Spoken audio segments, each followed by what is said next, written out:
Okay, కేవలం lesson మీద మాత్రమే ఫోకస్ చేయండి. ఓకేనా? మరి ఎవరు నోట్ చేసుకోవాల్సిన అవసరం లేదు, ఏం లేదు. వన్స్ కంప్లీట్ అయిపోయాక లెసన్ అంతా కూడా చూసేద్దాం. సరే, ఫోర్స్ అంటే డెఫినెట్లీ కూడా దానికి టచ్ చేయాల్సిన అవసరం ఉంటుంది. ఏం చేయాలి? టచ్ చేయకుండా ఈ కుర్చీ అనేది మూవ్ అవుతుందా? మూవ్ అవుతుంది. సో ఇలా టచ్ చేసి మనం ఫోర్స్ ని అప్లై చేసే కొన్ని ఫోర్సెస్ ఉన్నాయి. వాటి పేరేంటి? నెంబర్ 1 ఏంటి చెప్పండి? సో నెంబర్ 1 ఏంటి? సో మన మజిల్ని యూజ్ చేసుకుని ఫోర్స్ అప్లై చేయడం. సో మస్కులర్ ఫోర్సెస్ కి ఏమైనా ఎగ్జాంపుల్స్ చెప్పండి. మీకు మీ చుట్టుపక్కల ఉన్న మస్కులర్ ఫోర్సెస్ కి ఒక ఎగ్జాంపుల్ చెప్పండి. చెప్పండి. బకెట్ ఎత్తడం మన మజిల్ యూజ్ చేయడం. నెక్స్ట్ చెప్పండి. డంబుల్ ఎత్తడం కూడా మన మజిల్స్ యూజ్ చేయడమే. ఇంకా ఒక బ్యాగ్ ని వేసుకోవడం కూడా ఒక డిప్స్. ఇంకా పుల్అప్స్. ఓకే, ఇవన్నీ కూడా మస్కులర్ ఫోర్స్. సింపుల్ గా చెప్పాలంటే మన స్ట్రెంగ్త్ ని యూజ్ చేసి చేసేవన్నీ కూడాను మస్కులర్ ఫోర్సే. ఓకే, దాని తర్వాత సెకండ్ టైప్ ఆఫ్ ఫోర్స్ ఏం చెప్పాను? ఫ్రిక్షన్ అంటే తెలుగులో ఒక మాట ఏం చెప్పాను మీకు? గరుకుదనం. ఏం చెప్పాను? ఓకే, గరుకుదనం. మీకు బాగా మట్టిగా ఒకటి ఉంది, నెక్స్ట్ నూనె ఉంది. ఈ రెండిట్లో ఎక్కడ ఎక్కువ గరుగ్గా ఉంటది? సో ఫ్రిక్షన్ ఎక్కడ ఎక్కువ ఉన్నట్టు? మట్టిలో. సో ఫ్రిక్షన్ వల్ల మనకు లాభమా నష్టమా? లాభం ఉంటది, నష్టం ఉంటది. లాభం ఉంటది. ఇప్పుడు మన బండి స్పీడ్గా వెళ్ళాలని అనుకుంటాం, కానీ గతుకుల రోడ్లో ఏమవుతుంది? స్లోగా వెళ్తాం. అసలు ఫ్రిక్షన్ అనేది లేకపోతే బండి అనేది నువ్వు బ్రేక్ వేసినా సరే ఆగదు, సయ్యని జారుకుంటూ వెళ్ళిపోద్ది. సో ఇది నష్టము, లాభం రెండు కూడా ఉంటాయి. అయితే ఇప్పుడు నేను ఒకటి చెప్తాను చూడండి. ఇక్కడ ఒక ఆబ్జెక్ట్ ఉంది, ఇక్కడ ఏముంది? ఒక ఆబ్జెక్ట్ ఉంది. అసలు ఈ ఆబ్జెక్ట్ అనేది ఇప్పుడు ఎలా ఉంది చెప్పండి? ఎలా ఉంది? రస్ట్. So rust. ఎప్పుడైతే నేను ఒక ఫోర్స్ అప్లై చేశానో అప్పుడు చైర్ ఏమైంది? మోషన్ లోకి వెళ్ళింది. ఓకే, ఇప్పుడు నేనేం చేశానంటే ఇటువైపు కూడా సేమ్ ఫోర్స్ అప్లై చేసా, అప్పుడు ఏమవుతుంది? రస్ట్ లో ఉంటుంది. అంటే నేను ఇటు సైడ్ నుండి 3 న్యూటన్స్ అప్లై చేస్తే అవతల వైపు సైడ్ నుండి కూడా సేమ్ ఫోర్స్ రెండు వైపుల నుండి అప్లై చేశాను అనుకో, చైర్ అనేది మూవ్ అవుతుందా? మూవ్ అవుతుంది. అప్పుడు ఏమవుతుంది? అదే పొజిషన్ లో ఉన్నట్టు రస్ట్ లో ఉంటున్నట్టు. Okay, clarity. అయితే ఇప్పుడు నేను అడిగే క్వశ్చన్ చెప్పండి. ఇదొక ఉరితాడు, ఇక్కడ ఒక చిన్నది వేలాడి తీశాడు. ఇది చికెన్ కొట్టు. చికెన్ కొట్టులో మటన్ కూడా అమ్ముతాడు కదా, మటన్ కూడా అమ్ముతాడు. ఒక తాడుతో మేకకి సంబంధించిన ఒక లెగ్ ని వేలాడి తీస్తున్నాడు. ఓకే, ఇప్పుడు ఇది ఎలా ఉంది? ఇప్పుడు ఇది గాల్లో ఉంది. ఎలా ఉంది? గాల్లో ఉంది. గాల్లో తేలుతున్నట్టుంది కదా. ఇప్పుడు ఫిజిక్స్ మాటల్లో చెప్పాలంటే ఇది ఎలా ఉంది? కదులుతుందా? మోషన్ లో ఉందా? రస్ట్ లో ఉందా? ఓకే, మోషన్ లో ఉందా? రస్ట్. ఎలా ఉంది? రస్ట్ లో ఉంది. నేను ఒక దాన్ని వేలాడదీస్తున్నా. ఓకే, ఇలా వేలాడదీస్తుంటే దేంట్లో ఉన్నట్టు? నువ్వు కాసేపు మా వాళ్ళు రస్ట్ అంటున్నారు. ఓకే, ఎలా ఉంది? కొద్దిగా ఊగేస్తుంది. సేమ్ ఇక్కడ రస్ట్ లో ఉంది. అయితే నేను ఇప్పుడే ఏం చెప్పాను? రస్ట్ లో ఉండాలి అంటే ఏంటి కావాలి? రెండు వైపుల నుండి కూడా సేమ్ ఫోర్స్ ఆపోజిట్ డైరెక్షన్ లో ఉండాలి. రెండు వైపుల నుండి సేమ్ ఫోర్స్ ఎలా ఉండాలి? Opposite direction. అప్పుడు మాత్రమే రస్ట్ లో ఉంటుంది. ఒకవేళ ఎటువైపు ఫోర్స్ ఎక్కువ ఉంటే అది అటువైపు మూవ్ అయిపోదు కదా. ఇప్పుడు చూద్దాం, రైట్ సైడ్ నుండి ఏమైనా ఫోర్స్ ఉందా? లేదు, 0. లెఫ్ట్ సైడ్ నుండి ఏమైనా ఫోర్స్ ఉందా? లేదు. ఇది లేదు, ఇది లేదు. కాబట్టి ఇది రైట్ సైడ్ మూవ్ అవ్వదు, లెఫ్ట్ సైడ్ మూవ్ అవ్వదు. ఓకే, కిందకి ఏమైనా ఫోర్స్ ఉందా? కిందకి లేదా? ఇదేం ఫోర్స్? కిందకేమో గ్రావిటేషనల్ ఫోర్స్ ఉంది. మరి ఈ ఫోర్స్ కిందకు ఉండేటప్పుడు మరి పైకి ఏం ఫోర్స్ ఉంది? పైకి ఏదో ఫోర్స్ ఉండాలి కదా. ఇప్పుడు ఒకదాన్ని నేను విడిచిపెట్టి అది కిందకి వెళ్ళిపోవాలి, కానీ కిందకి వెళ్ళిపోకుండా అది అలానే ఇక్కడ రస్ట్ లో ఉండిపోతుందంటే పైకి ఏదో ఫోర్స్ లాగుతున్నట్టు కదా. ఆ ఫోర్స్ ఏమని చెప్పాను? ఏం ఫోర్స్ చెప్పాను? సో మూడోది, అది దాన్ని టచ్ చేస్తుందా టచ్ చేయట్లేదా? కాంటాక్ట్ ఉందా లేదా? సో దాన్ని ఏ ఫోర్స్ అంటున్నామో? So normal force. Normal force కి కొన్ని ఎగ్జాంపుల్స్ చూసేద్దామా. ఇక్కడ ఈ బెంచ్ ఉందా, ఈ బెంచ్ మీద ఈ బుక్ ఉంది. కింద గ్రావిటీ లాగినప్పటికీ కూడా సేమ్ ఫోర్స్ పైకి అప్లై చేస్తుంది. అందుకే ఇది ఎలా ఉంది? రస్ట్. ఇది ఎలా ఉంది? ఇది ఎలా ఉంది? ఇది ఎలా ఉంది? సో ఇప్పుడు ఇది ఎలా ఉంది? ఓకే, ఇప్పుడు ఇంకొక సిచ్యువేషన్ తీద్దాం. ఇదేంటిది? తాడు. ఇదేంటిది? మీరు ఎప్పుడైనా తాడులు పట్టుకుని గట్టి లాగారా? లాగితే నువ్వు ఇలా ఇలా అంటుంటే ఏమవుతుంది, టింగ్ టింగ్ టింగ్ అంటుంది. అదే లూజ్ చేసావనుకో ఎలా ఉంటుంది, మామూలుగా ఉంటుంది. ఓకేనా? ఎవరైనా ఒకరు వాలంటీర్ రావాలి. చూడండి, ఈ వైరే అనుకుందా. ఓకేనా? ఈ వైర్ని లూజ్గా ఉండేటప్పుడు ఇలా ఉంటుంది, ఇలా టైట్ చేసేటప్పుడు ఇలా ఉంటుంది, లూజ్గా చేసేటప్పుడు ఇలా ఉంది, టైట్ చేసేటప్పుడు ఇలా ఉంది. ఇప్పుడు నేను దీన్ని ఇలా లాగుతున్నా, టైట్ అయింది కదా. ఎంత టైట్ అవుతుంది అంటే గ్రావిటీ ఎంత అయితే లాగుతుందో అంతే అప్వర్డ్గా లాగుతుంటది. ఈ ఫోర్స్ ఏమంటారు తెలుసా? థర్డ్ లోపల ఇలా వేలాడే వాటిలో ఉండేదాన్ని టెన్షన్ ఫోర్స్ ఏమంటారు? ఏం ఫోర్స్? ఇప్పుడు టెన్షన్ ఫోర్స్ కదా. నేను ఈ థర్డ్ మీద ఒక చిన్న క్రికెట్ బాల్ పెట్టా, సేమ్ ఇంకొక దాన్ని తీసుకొని ఇక్కడ ఒక మనిషిని పెట్టా నా అంతవాడు. ఈ రెండిట్లో టెన్షన్ ఫోర్స్ ఎక్కడ ఎక్కువ ఉన్నట్టు? సో దీన్నే థర్డ్ పెట్టి వేలాడదీస్తే ఈ రెండిట్లో టెన్షన్ ఫోర్స్ ఎక్కడ ఉంటది?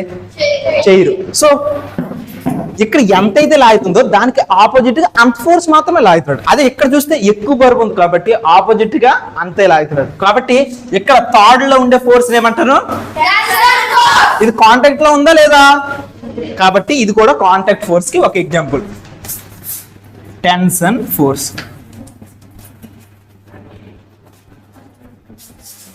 సో నోట్ చేసుకోండి అక్కడ కాంటాక్ట్ ఫోర్స్ లో ఈ 2 ఎగ్జాంపుల్స్.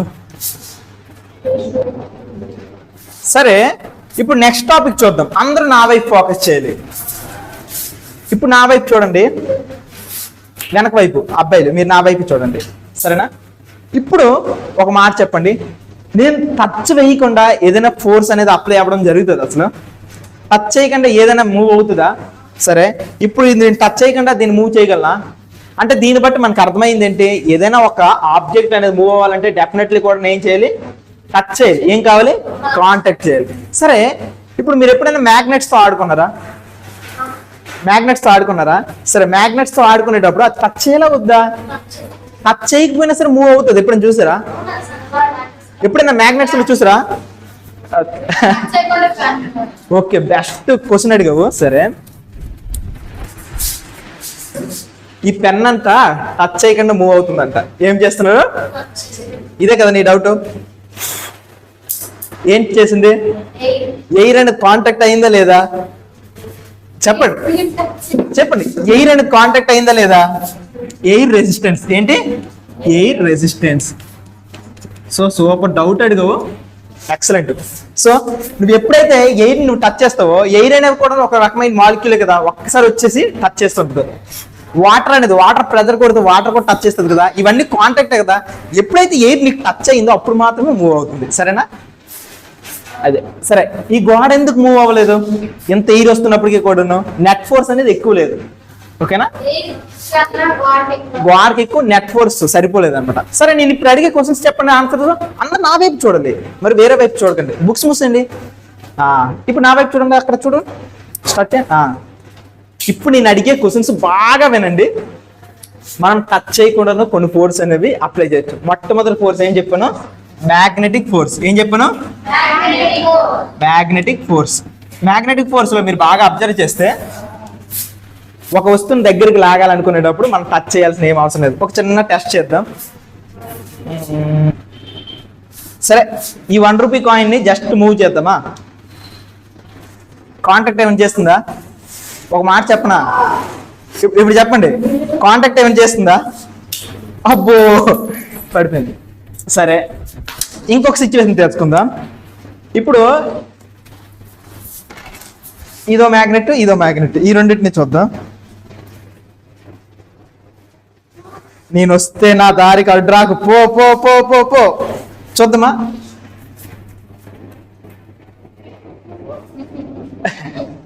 ఎవరైనా వచ్చి చేద్దాం అనుకుంటున్నారా? సరే, ఇక్కడికి వచ్చి చూపిస్తున్నా. ఏం చెప్పు, దీన్ని బట్టి మనకి ఏం అర్థమైంది? ఇంటరాక్ట్ అవ్వకుండా కూడా ఒక ఆబ్జెక్ట్ ని మూవ్ చేయొచ్చు. సో ఇంటరాక్ట్ అవ్వకుండా కూడాను ఒక ఆబ్జెక్ట్ మూవ్ చేయొచ్చు అనుకుని అన్నావు కదా, that's a wrong statement. Actually ఇక్కడ ఒక ఆబ్జెక్ట్ ఉంది కదా, ఆబ్జెక్ట్ తో మనం ఇంటరాక్ట్ అయ్యాం కదా. ఆబ్జెక్ట్ దగ్గరికి వెళ్ళిందా లేదా? తిను ఆబ్జెక్ట్ తో ఇంటరాక్ట్ అయ్యావు, కాకపోతే ఆబ్జెక్ట్ ని కాంటాక్ట్ చేయలేదు. కాబట్టి దీన్ని ఏ ఫోర్స్ అంటాము? Magnetic force. ఏ ఫోర్స్? సో మ్యాగ్నెటిక్ ఫోర్స్ లో అసలు మెకానిజం ఏం జరుగుతుందని చూస్తే, ఒక మ్యాగ్నెట్ ని మేము తీసుకుంటే ఎన్ని పోల్స్ ఉంటాయి? 2 పోల్స్ ఉంటాయి. ఒకవైపు నార్త్ ఉంటే ఇంకొక వైపు ఏముంటది? సౌత్. ఇంకొక మ్యాగ్నెట్ తీసుకుంటే ఇది నార్త్, ఇది సౌత్. ఎప్పుడైతే సేమ్ పోల్స్ ఉంటాయో ఏమవుతుంది? సేమ్ పోల్స్ ఉంటే అవి రెపెల్ చేసుకుంటాయి. ఏం చేస్తాయి? ఇప్పుడు ఇంకొక సిచ్యువేషన్ చూద్దాం. ఇటువైపు సౌత్, ఇటువైపు సౌత్. అప్పుడు ఏమవుతుంది? డెఫినెట్లీ కూడా ఈ రెండు మ్యాగ్నెట్స్ కూడాను రెపెల్ చేసుకుంటుంది. మరి అట్రాక్ట్ ఎప్పుడు చేసుకుంటారు సార్ అనుకోండి మీరు అడిగితే ఆపోజిట్ అనమాట. ఇటువైపు సౌత్ పెట్టుకొని ఇటువైపు నార్త్ పెట్టుకుంటే ఆ రెండు ఏమైపోతాయి? Attract. So same like forces, చెప్పండి, like charges repel, unlike charges attract. Like charges repel, unlike attract. ఇదే క్వశ్చన్ 10th క్లాస్ వాళ్ళకి అడిగాను సార్, గుర్తులేదు సార్, ఏమో సార్ అనుకుని అంటారు, కానీ మీరు మాత్రం టక్ అని చెప్పారు. ఓకేనా? మ్యాగ్నెటిక్ ఫోర్స్ ఈ రెండు ఎగ్జాంపుల్స్ రాసుకోండి, సరేనా? మనకి ఇప్పుడు నేర్చుకున్న ఎక్స్పెరిమెంట్ నుండి మనం ఏం నేర్చుకున్నామంటే, ఫోర్స్ అనేది అప్లై అవ్వాలంటే టచ్ చేయాల్సిన అవసరం కూడా లేదు. కంటి చూపుతో భయపెడితే అన్నట్టుగా దాన్ని టచ్ చేయకుండా కూడాను మూవ్ చేయొచ్చు అనే విషయం అర్థమైంది కదా. నెక్స్ట్ ఇంకొక నాన్ కాంటాక్ట్ ఫోర్స్ ఇంకొక ఎగ్జాంపుల్ చెప్తారా? ఒక మాట చెప్తామా? ఇక్కడ ఒక ఆబ్జెక్ట్ ఉంది, ఏముంది? ఇక్కడ ఏ ఆబ్జెక్ట్ ఉంది? డస్ట్ అనే ఆబ్జెక్ట్ ఉంది. ఇది ఎలా ఉంది ఇప్పుడు? రస్ట్. ఏమైంది ఇప్పుడు? మోసంలోకి వెళ్ళిందా? ఎటువైపు వెళ్ళింది? పైకి వెళ్ళిందా, కిందకి వెళ్ళిందా? ఫోర్స్ ఎట్ అప్లై అయింది? ఏదైనా టచ్ చేసిందా? దీన్ని టచ్ చేయకుండా అట్రాక్ట్ చేసింది కదా. ఈ ఫోర్స్ మనం ఏమంటున్నాము? సెకండ్ నాన్ కాంటాక్ట్ ఫోర్స్ ఏంటి? Gravitational force. ఏంటి? ఓకే, గ్రావిటేషనల్ ఫోర్స్ కూడాను ఒక ఫోర్సే. ఈ ఫోర్స్ అనేది ప్రపంచంలో ఉన్న అన్ని మ్యాగ్నెట్స్ ని మనం కలిపితే అతిపెద్ద మ్యాగ్నెట్ ఏంటి? ఎర్త్. అతిపెద్ద మ్యాగ్నెట్ ఏంటి? సో ఈ ఎర్త్ అనేది ప్రపంచంలో ఉన్న ఏ ఆబ్జెక్ట్ అయినా సరే తన అట్రాక్షన్ ఫోర్స్ తో లాక్కుంటూ ఉంటుంది. సో ఇది గ్రావిటేషనల్ ఫోర్స్. నెంబర్ 3 ఇంకొక ఫోర్స్ చెప్తాను. ఈ ఫోర్స్ చెప్పాలంటే డెఫినెట్లీ మనం ఒక వీడియో చూడాలి. చూద్దాం ఆ వీడియో. ఓకే, మొబైల్లో చూద్దాం. ఇప్పుడు మనం ఏ ఫోర్స్ గురించి చూసాము? చెప్పండి. ఎలక్ట్రో అబ్బాయిలు చెప్పలే, అందరు కలిసి చెప్తామా? ఏం ఫోర్స్ గురించి నేర్చుకున్నాం? అమ్మో, మరి స్కూల్ అంతా వెళ్ళిపోలే, సరేనా? సో ఈ ఎలక్ట్రోస్టాటిక్ ఫోర్స్ గురించి నేర్చుకున్నాం కాబట్టి ఇక్కడ మ్యాగ్నెట్స్ ఆల్రెడీ ఉన్నాయా? లేవు. మనమే ఏం చేసాము? మ్యాగ్నెటిక్ పవర్ ని క్రియేట్ చేసాము. అసలు ఎలా క్రియేట్ చేసాము? ఇలా పామితే క్రియేట్ అయింది. అసలు ఏం జరుగుతుందో ఒకసారి చూద్దామా? ఎప్పుడైతే ఒక బెలూన్ ఉంది కదా, బెలూన్ మనం రఫ్ చేస్తామో ఏం చేస్తాం? బెలూన్ ఏం చేస్తాము? రఫ్ చేస్తే దీనికి ప్లస్ చార్జ్ వస్తుంది. ఏం చార్జ్ వస్తుంది? ఇది ప్లస్ చార్జ్. నెక్స్ట్ ఇంకొక ఆబ్జెక్ట్ ఉంటాయి కదా, చిన్న చిన్న పేపర్స్, ఇవన్నీ కూడాను. వీటిలో ఏం చార్జెస్ ఉంటాయి? మైనస్. ఏ చార్జ్ ఉంటుంది? అప్పుడు ప్లస్ టు మైనస్ ఏమైపోవాలి? అట్రాక్ట్ చేసుకుంటుంది. ఏం చేస్తుంది? సో ఈ ఎలక్ట్రోస్టాటిక్ ఫోర్స్ లో మనం ఏం చేస్తున్నాం? ఫైనల్ గా ఒక్క మాటలో ఏంటంటే, ఒక దువ్వెన పట్టుకున్నా, ఒక బెలూన్ పట్టుకున్నా, ఒక పెన్ను పట్టుకున్నా, దానికి ఏ చార్జెస్ వచ్చేటట్టుగా ప్లాన్ చేస్తున్నాం? Plus charge. చెప్పండి, ఏ చార్జ్ ఇస్తున్నాము? ఓకే. సో రేపు వచ్చేటప్పుడు ఒకరు బెలూన్ పట్టుకొని రావాలి, ఒకరు దువ్వెన పట్టుకొని రావాలి, ఒకరు చిన్న చిన్న పేపర్స్ పట్టుకొని రావద్దు, మనమే చింపేద్దాం. ఇప్పుడు ఉందా? ఓకే, దువ్వెన ఉంది కదా, చేద్దాం మరి ఎక్స్పెరిమెంట్. సరే అయితే. సో ఇప్పుడు థర్డ్ టైప్ ఆఫ్ ఫోర్స్ అనేది ఎలక్ట్రోస్టాటిక్ ఫోర్స్. ఒకసారి మనం మొత్తం లెసన్ అంతా కంప్లీట్ చేసుకుని ఇచ్చేద్దాం. ఇప్పుడు చెప్పండి, ఒక ఆబ్జెక్ట్ ని అలా విడిచిపెట్టేస్తే అది ఎక్కడ ఉంటది? రస్ట్ లో ఉన్నదాన్ని మనం మూవ్ చేయాలంటే మనం ఏం చేయాలి? ఏం అప్లై చేయాలి? ఫోర్స్ అప్లై చేస్తే వెళ్తుంది. ఈ ఫోర్స్ ని మనం 2 టైప్స్ గా అప్లై చేయొచ్చు. ఒకటి కాంటాక్ట్ అయ్యి చేయొచ్చు, ఇంకొకటి నాన్ కాంటాక్ట్. అసలు టచ్ చేయకుండా ఫోర్స్ అప్లై చేయాలంటే ఫస్ట్ ఫోర్స్ ఏంటి? ఏం ఫోర్స్? మ్యాగ్నెటిక్. సెకండ్ ఫోర్స్ ఏంటి? సో గ్రావిటేషన్ అంటే అది కూడా ఎర్త్ కి సంబంధించిన మ్యాగ్నెటిక్ పవర్. మూడో టైప్ ఆఫ్ ఫోర్స్ ఏంటి? ఇక్కడ ఏం చేస్తున్నాం అంటే మనం చార్జెస్ క్రియేట్ చేస్తున్నాం. ఏం చేస్తున్నాము? ఏ చార్జెస్ క్రియేట్ అవుతున్నాయి? Plus charge, minus charge. So charges create చేయడం వల్ల ఇది కూడా ఒక మ్యాగ్నెట్ లాగా తయారైపోతూ ఉంటది. ఇది మనకు సంబంధించిన నాన్ కాంటాక్ట్ ఫోర్స్. మరి ఇప్పుడు కాంటాక్ట్ ఫోర్స్ ఏమేమి ఉన్నాయి? Muscular force, friction force, normal force, sad tension force. ఇవన్నీ కూడాను డిఫరెంట్ 5 ఫోర్సెస్. సో ఈ ఫోర్సెస్ సంబంధించినంత వరకు కూడాను చిన్న ఎక్స్పెరిమెంట్ అంటున్నావు కదా, ఆ ఎక్స్పెరిమెంట్ ఒకసారి చేద్దాం. దూంది ఫాస్ట్ గా. దగ్గర